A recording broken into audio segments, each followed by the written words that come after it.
You are live is what it says there, which means that we are officially broadcasting in two out of the three locations of YLC. What's up, family? It is Saturday, so you know what it is. The Leaders Are Readers Book Club. It is our time together.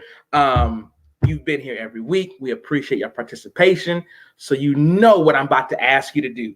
Go ahead and press the share button. Go ahead and press the share button.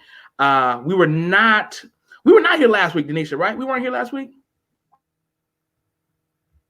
No, right. We weren't. No, we were not here last week. So that means we got double to talk about today. We're going to hit current events for a little bit. We're going to talk current events for a few seconds. And then we're going to get into our discussion today on the book Start With Why. We're excited about that. Let us know where you're tuning in from. What's up, brother Kenshin? What's up, sir? Let me know where you're tuning in from as well as you press the share button. I feel a cash app anointing on me today. So we may bless somebody with some lunch money. But you got to participate. You got to press share. You got to let us know when you're tuning in from. We got New York is in the building. Let's see what else we got. We got New York in the building. We got Columbus in the building. We have Cincinnati by way of New York in the building. So, Denisha, how are you doing? How was your week? Talk to me for a second as our crew gets in here. We got Florida is in the building. This is great. This is great. So how are you doing? How are you doing? I'm a little tired today, but I'm doing well. I was actually in Ohio this week with my job. I was back training out in Cleveland. So kind of in your neck of the woods a little bit. Mm-hmm. But we made it home safely, protected and home. Glad to be here. Glad to be back with our family. Ready to have some good conversation today. So good week. Lots of things to talk about. It's going to be great, which is why I want everybody to go ahead and to press the share button. Let's get into it quickly for a second. This has been a bit of a breaking news week. This has been a bit of a breaking. Oh my goodness, James, his birthday was on Thursday. I guess he said that because he heard we may give somebody some lunch money. He trying to play on the heartstrings and make sure that we sing. What's up, bro? Awesome. Happy birthday to you, man. But it's been a bit of a breaking news week, especially with our president, President Trump. Well, starting with the debate. The debate was on Tuesday. So just give me your thoughts on. I heard Reverend Al Sharpton say it wasn't a debate; it was a debacle. So give me your a little bit of feedback. We're gonna get into our book. Start With Why. We have a great announcement about next week. We're gonna have to bring her. James just said it's his birthday. Rushunda's on here saying we may have to have her sing happy birthday to James because she be killing it in the Spirit and Truth Praise team. What's up, my sister? God bless you. But give us your quick response to the debate, Denisha. Give us a quick little response to the debate. To connect it to the book, it just really helped me think about how important leadership is. What does leadership look like? In the face of mess, leaders still have a responsibility. I was thinking about how many people were coming down hard on Joe Biden, right? Because Trump was just doing some things. And when Joe Biden had his moments, his missteps, people had a lot of commentary about Joe Biden. And I kept wondering, why is that? Compared to what was happening to him, what he did and said in some of his, not stellar moments weren't as bad as what Donald Trump did, right? But it really did make me think about the scripture where it said, to whom much is given, much is required. Yeah. And to those that men have committed much, of them they ask the more.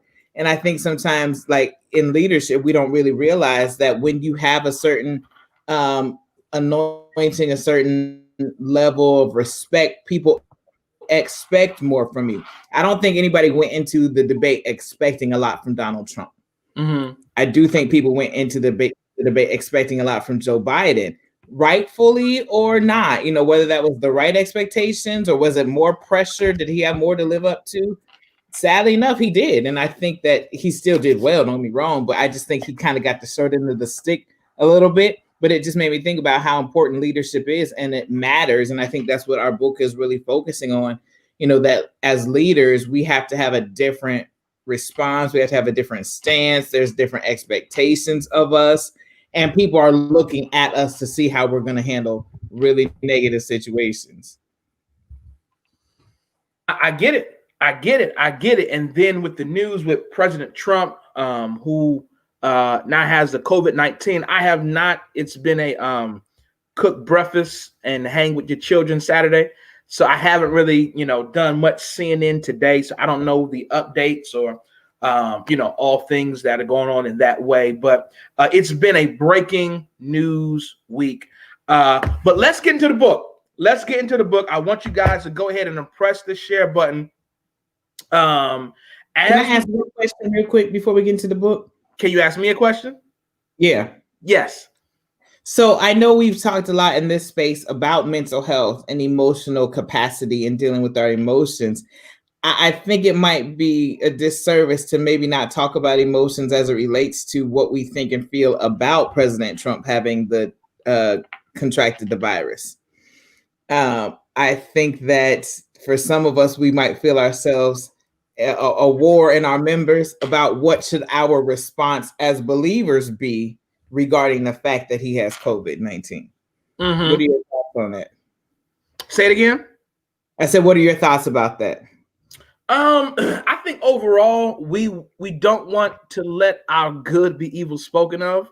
I think particularly in the public platform, we as believers never want to do, say, or conduct ourselves in such a way where it looks like we're trying to be vindictive or to wish harm, hurt, danger on somebody else.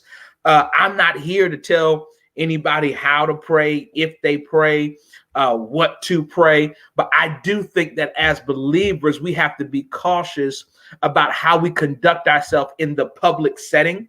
I've seen some great statuses. One person said we were talking before this about, I wonder where the children of Israel praying for Pharaoh. So you could have, several different views. My thing, and I'm a very non-controversial person.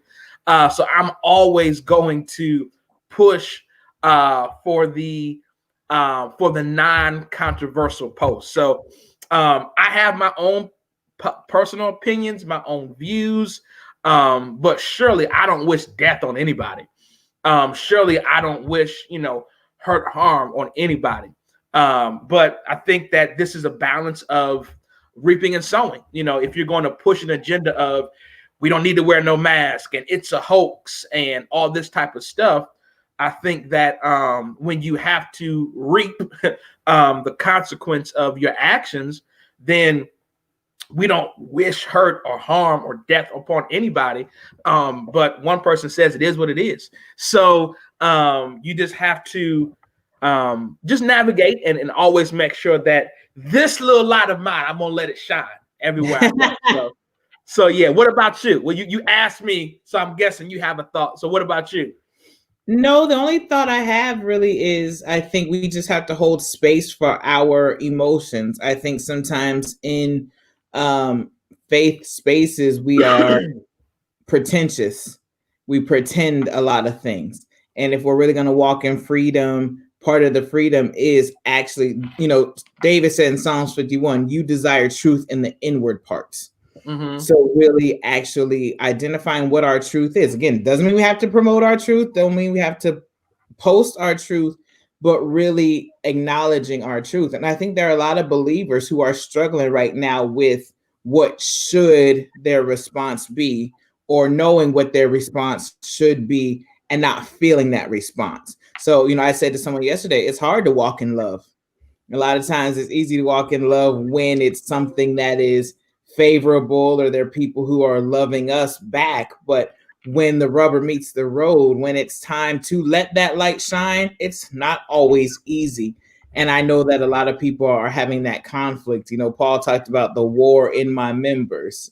I know what the right thing is, and I don't want to do the right thing. And so something I always say is we have to keep ourselves submitted at the foot of the cross. And there are many times I tell the Lord what I don't want to do. It don't change the fact of what I know I need to do or what I'm supposed to do. But just really, I think there are a lot of believers and even non-believers, people who are just good people, and they know what the good or the right thing is to do, that are struggling in this moment with doing that good thing, not celebrating the demise of someone else or the downfall, but also wanting or feeling vindicated because, it's a lot. And we've talked before about holding two things at the same time. So I just really want to encourage our listeners and our viewers to think about the reality of those multiple things that might be co-occurring, and just, keep giving that space, but ultimately submitting it back to the foot of the cross, or as Jesus said, nevertheless, not my will, but your will. I think we also have talked about the importance of safe spaces. I feel like, in this time there, you need to make sure. I'm in several group text messages where I've been very vocal, and we've done several things, but it's that private text message thread.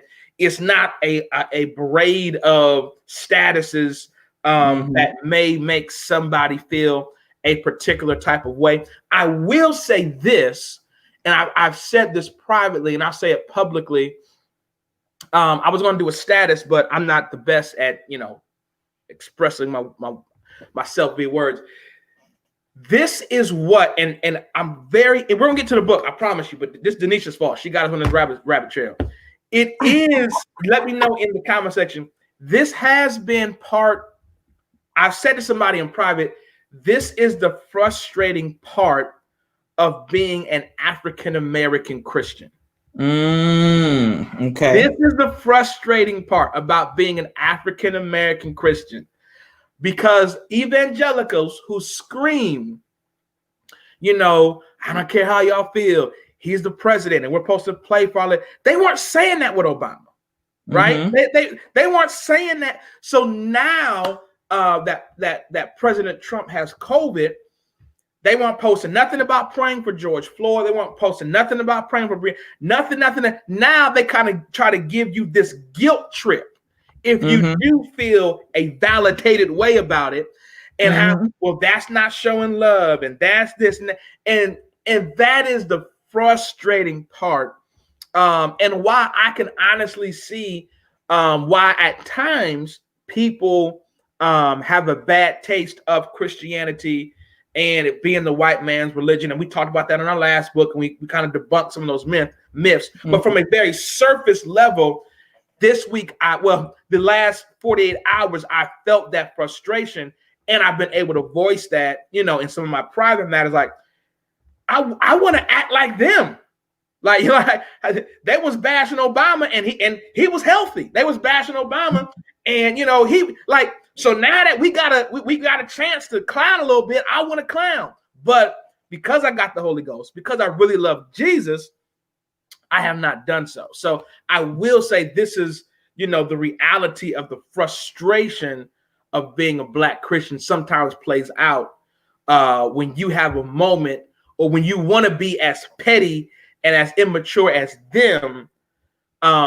Your conviction won't always let you. And if you do, you feel bad or you repent afterwards when, I wish. But anyway. No, I think you make a really great point. Michael Eric Dyson has another great book, Tears We Cannot Stop. And it's interesting because the format of the book is written like a Sunday service bulletin. But one of the things he talks about in that book is how Black people for so long have needed a win. And he talks about when OJ was acquitted, essentially everybody knew OJ did it, but for Blacks, that was the one win that we got.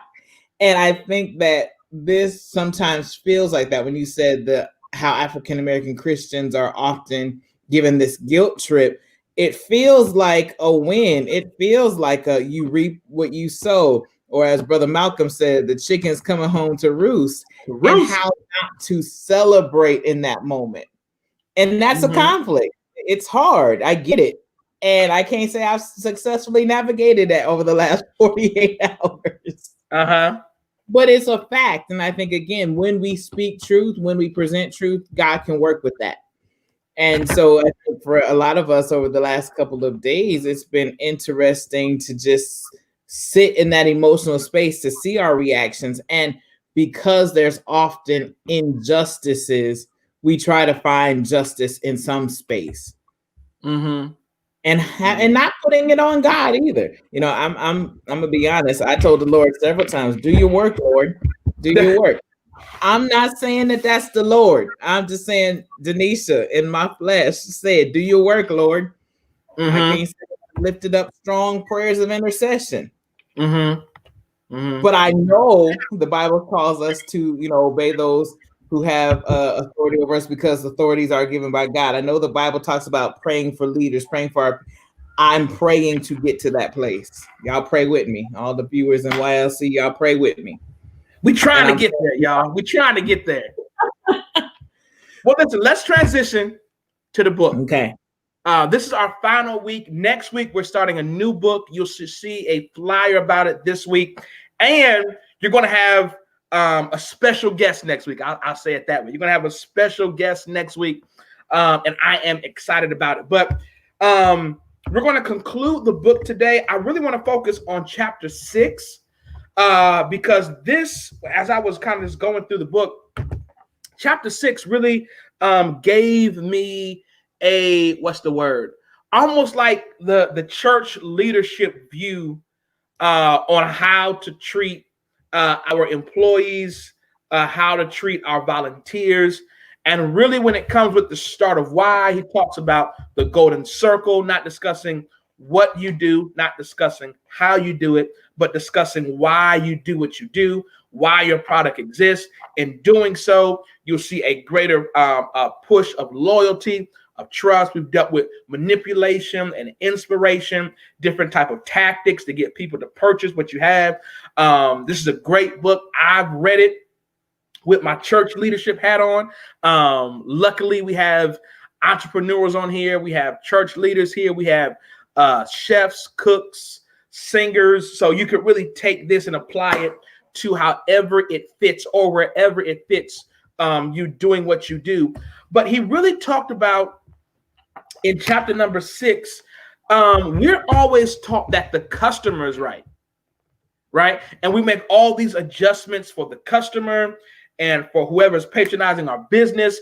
But in this chapter, he talks about the importance of trust and how if your employees trust you, if they trust what the overall goal is, and if your employees really understand your why, then it's going to turn around and it's going to push to have other individuals actually purchase and to participate in what it is you are participating. So Denisha, just on a very overview, what did you get out of chapter number 6? It's titled The Emergence of Trust.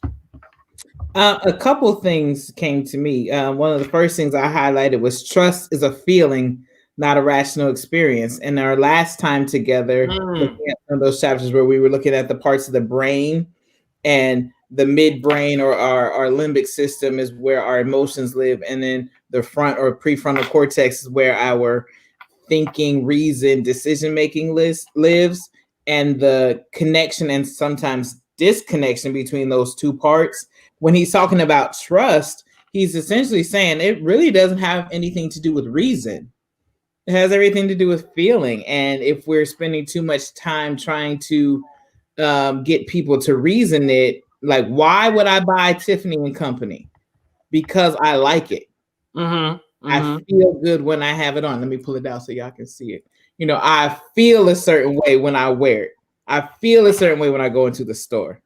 Not because someone said, well, it's this type of metal. I couldn't even tell you what kind of metal it is, what kind of silver it is, what kind, but I feel a certain way. And I think that this concept of trust, if we think about how we're going to build our teams and move forward, how we're going to have our media marketplace or ministry, really seeing how pivotal trust is to bring people along with us versus facts. Facts are good, but facts don't move us as much as faith does. And that's why we sing, why we preach, because you said facts don't move us as far as faith does. Mm-hmm. And I think he's bringing that up from a maybe non-spiritual concept, but it's still the spiritual implications of it. It's still that kingdom principle that trust or faith is vital to our success. And do we have something that people can trust? I think that was another thing I took from this chapter. I want to go here and I want to read, where is it at? I want to read one of the quotes here in the book.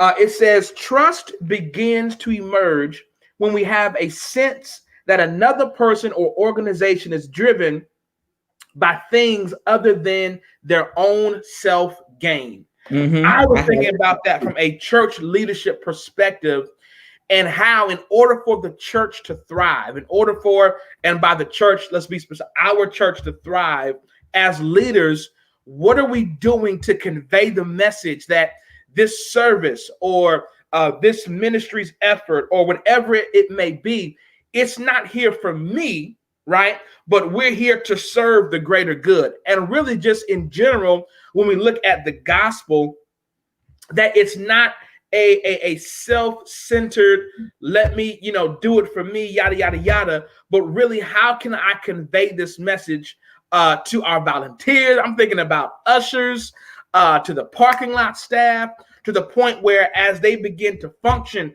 and do what they do, they're not doing it just because, they're not doing it to satisfy one person, but really looking at doing this unto God, right? Mm-hmm. So what do you think about that quote, trust emerges when we have a sense of another person or organization is driven by things other than their own self-gain?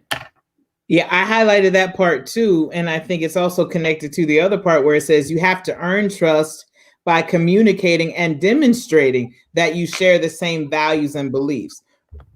I got the same thing underlined. You was in the spirit. I got the same thing underlined. Go ahead. So if you think about that first part, that people will join or people will connect with us when they realize that it's not self-serving or self-seeking, and we share values, we share beliefs. So I think when it comes to ministry, especially, most people are turned off from church and people will say things like, oh, that preacher just wants your money. That preacher is just trying to get rich. It seems to be self-serving. How come he always got to do that? How come she always got to have the hats? Why they got to have the big cars? And I'm not saying that God doesn't want us to have things. Those things are often turn-offs for people who are non-believers. And people don't want to align with ministry when it seems or appears to be self-serving. And so he highlights that. And when people can communicate, hey, we're here to serve the community. It's unto God. God wants us to do these things. God is called us to serve. People get on board with that. Obama, he ran his campaign on change we can believe in. Right? And people align themselves because they wanted change. They had that shared value system. And I can believe that this is the person. I think even Cat Williams had a comedy special. He said, if we ever going to get behind a black person, this is the black person for us to get behind. Whoever came before, God bless you. But this one, you can believe in him. He's trustworthy and he shares our values. Obama was a community organizer, right? So he was good at looking at the needs of the community and speaking to the community. And you think about churches that thrive are often churches, they'll say things like, we are the church at the heart of the city that has the city at heart.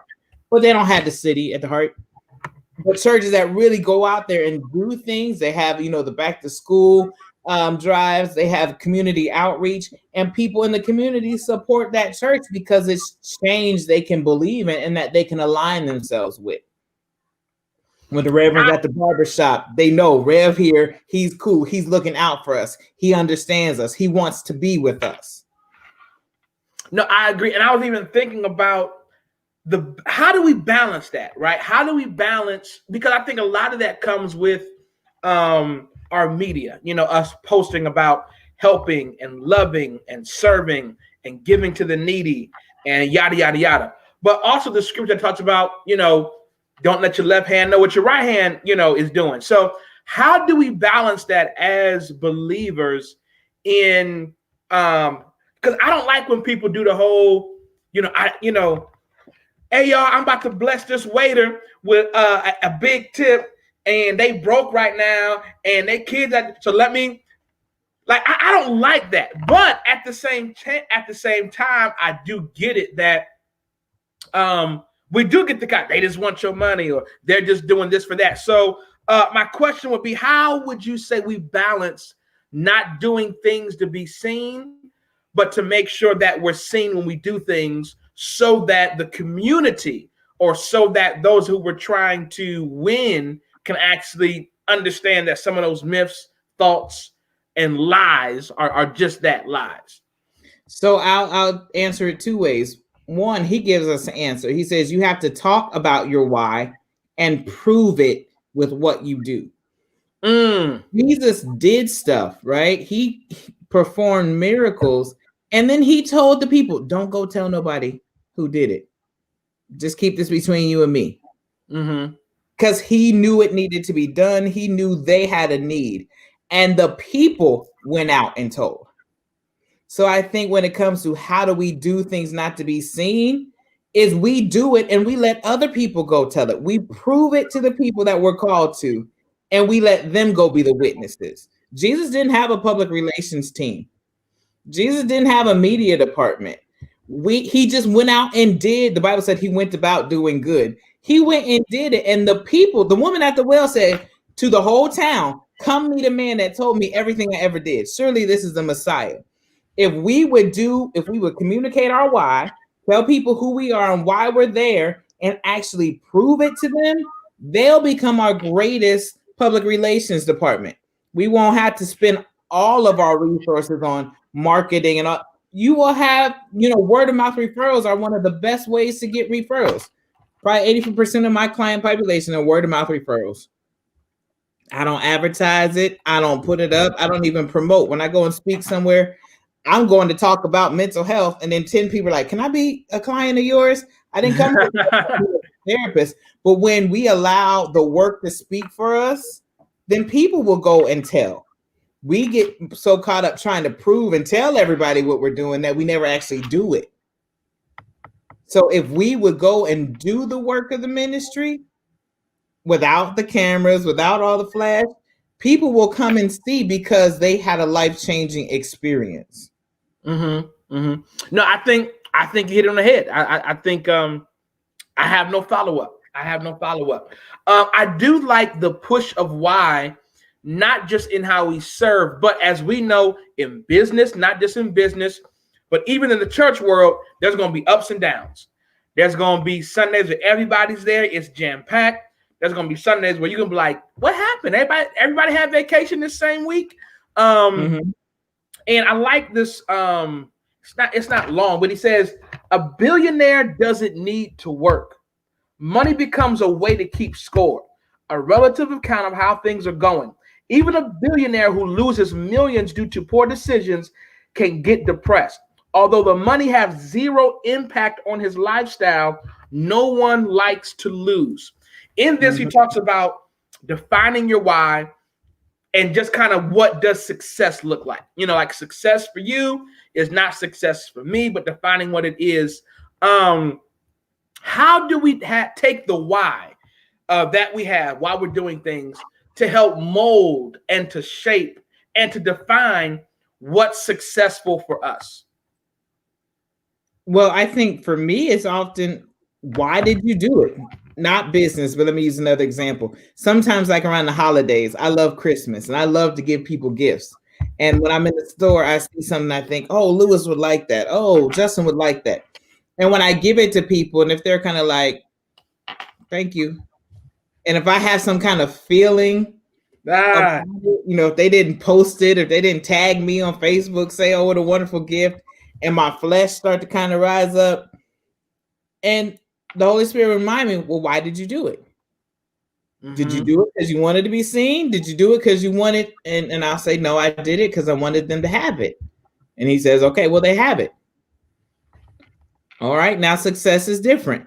Right. Sometimes our vision of what success looks like needs to be run back through our why. If I did it because God wanted me to say it. God wanted me to start it. God wanted me to make it. God wanted it in the earth. Then that might be how I now guide or evaluate if I was successful or not. Now, if I said I want to have it and I'm going to have this amount and I'm going to have this outcome, if that's why you did it, then you have your answer. Jesus said again, if you do it to be seen, then you have your reward. So using our why did you do this? Did you do it because God called you to do it? Or did you do it because, as we've talked about in other conversations, because you were trying to prove to people that you could? You were trying to show the girl who broke up with you in the 6th grade that she missed out on her chance. You were trying to show who said you wasn't cute enough. Like, why did you do it? Were your motives pure? Were you actually following the plan of God, or were you seeing this as somehow a secondary gain for some other issue? Does that make sense? No, it does. It does. It does. I feel like I've been asking you a lot of questions this time. Tell me something that you got out of, or read a quote to me that you've underlined or highlighted out of chapter number 6. And because we're going to go about another 10, 15 minutes and then we'll be done. So 2 points. One that I thought about specific for YLC is when he talks about how people live in different cities, or they go to, for example, immigrants coming to America because the culture of America aligns with their values. He says, we do better in cultures in which we are good fits. We do better in places that reflect our own values and beliefs. And one of the things I thought about was, I believe that's why YLC is so successful. For many leaders across the country and now internationally, people have looked for a space. They've looked for a space to connect with like-minded people. And I think YLC has been that place for many folks to actually connect. And so when someone outside might look at Elder Moore and say, how did you get 5,000 young people? I remember even CNN said, how are the millennial group being so drawn and attracted by this? It's not just because of who Elder Moore is, but the values of the people who follow Elder Moore. That's the good. Values of people who align to say, we not only trust him, but we trust him because we have the same heart, the same values. It's the culture. It's my people. It's my tribe.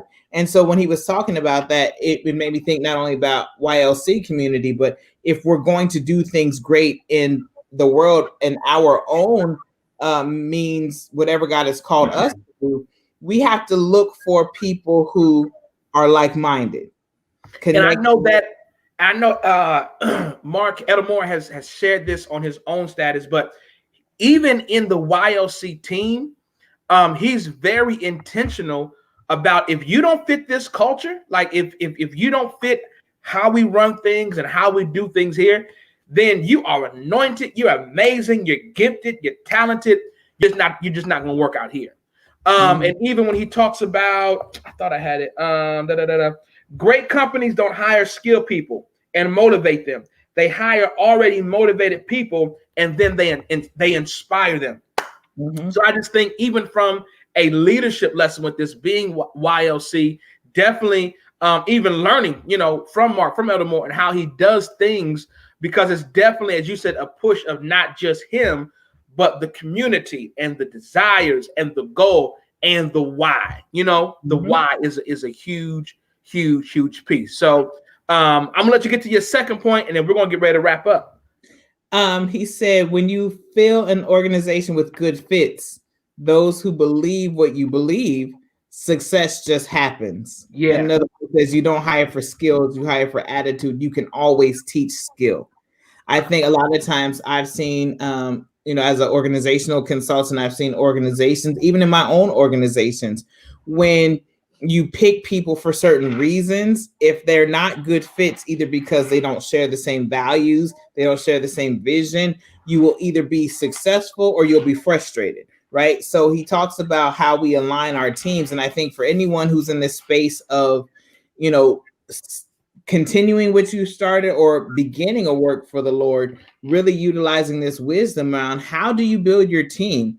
Do you build a team because this person is a good graphic designer? This person is a good marketing person. This person has charisma. Or are you picking people because they share the same vision? They share the same passion. They share the same heart. Do they share in what you do, or are you pulling them along? Because a lot of times we hire people who have the skill, but they don't have our passion and our vision.